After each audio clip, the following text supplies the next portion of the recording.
Hello guys, আমি Deep and welcome back to my channel Deep exclusive. So এখন আমি এই ভিডিওর মধ্যে অনেকগুলো বিষয়কে নিয়ে কথা বলবো এবং সবার ফার্স্টে যে বিষয়টাকে নিয়ে কথা বলবো সেটা অবশ্যই হনুমানের অফিসিয়াল ট্রেলার। তো সত্যি বলতে আমি দেখে না জাস্ট ছিটকে গেছি। মানে এই লেভেলের সিনেমাটোগ্রাফি, এই লেভেলের ক্যামেরার কাজ, এই লেভেলের বিজিএম এর কাজ এবং এই লেভেলের ভিএফএক্স এর কাজ এত কম বাজেটের মধ্যে করা যে সম্ভব, আবার কিন্তু সাউথ জাস্ট প্রমাণ করে দিল। এবং এই ট্রেলারটার আসার আগে অনেক দিন আগে কিন্তু একটা টিজার মতো কিন্তু এসেছিল। সেখানকার ভিএফএক্স এর কাজ, সেখানকার ক্যামেরার কাজ মারাত্মক লেভেলের ছিল, মানে টপ নচ কোয়ালিটি কিন্তু ছিল।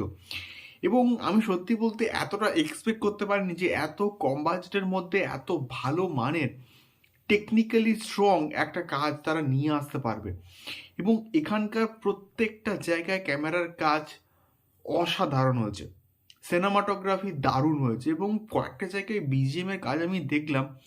আমি দেখে বস ছিটকে গেছি যে এই লেভেলের বিজিএম এর কাজ সত্যি বলতে এত কম বাজেটের মধ্যে কিন্তু করা অসম্ভব।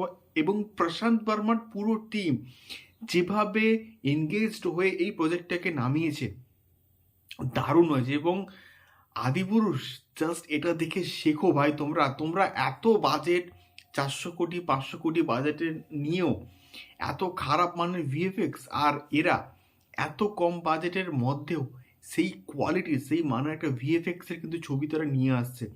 এবং এই ছবিটার কন্টেন্টও কিন্তু প্রচণ্ড স্ট্রং হবে। এবং এই যে ট্রেলারটা দেখে কিন্তু সেটা কিন্তু মোটামুটি আমরা বুঝতে পারছি। আমার অসম্ভব ভালো লেগেছে হনুমানের অফিসিয়াল ট্রেলার।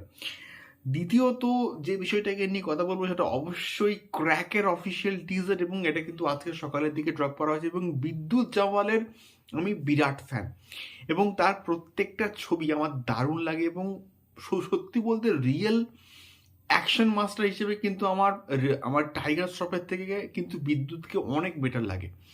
এবং বিদ্যুৎ জামওয়ালের প্রত্যেকটা কাজ না রিপিটেটিভ নয়। মানে টাইগার শ্রফে তোমরা হিরোপান্তি দেখো, হিরোপান্তি 2 দেখো, বাগি দেখো, বাগি 2, এই প্রত্যেকটা কাজ তোমরা দেখো, মানে অ্যাকশনটা না একঘেয়েমি একই রকম কিন্তু মনে হবে। কিন্তু এই ক্র্যাকের যে অফিসিয়াল টিজারটা, এখানে বিদ্যুৎকে দেখো অ্যাকশন করতে, মানে সেই লেভেলের অ্যাকশনস এবং সেই লেভেলের সিনেমাটোগ্রাফি। এবং এটা একটা স্পোর্টস অ্যাকশন থ্রিলার কিন্তু এটা মুভি কিন্তু হচ্ছে।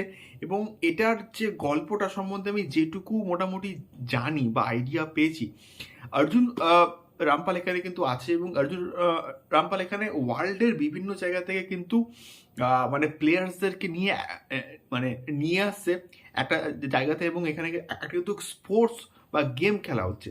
এবং এই গেমগুলো এমনই যে এখানে মানে যে জিতবে সেই হচ্ছে বাঁচবে। এবং এইরকম একটা কনসেপ্টের কিন্তু একটা ছবি হচ্ছে ক্র্যাক। এবং এই প্রজেক্টটাকে নিয়ে আমি প্রচণ্ড আশাবাদী। এবং যতটুকু আমরা অ্যাকশন সিকোয়েন্সেস দেখতে পাচ্ছি টপ নচ লাগছে, মানে সেরা লাগছে। ক্যামেরার কাজ দারুণ, বিজিএম এর কাজ মারাত্মক। এবং বিদ্যুৎ জামওয়ালকে বস দারুণ লাগছে।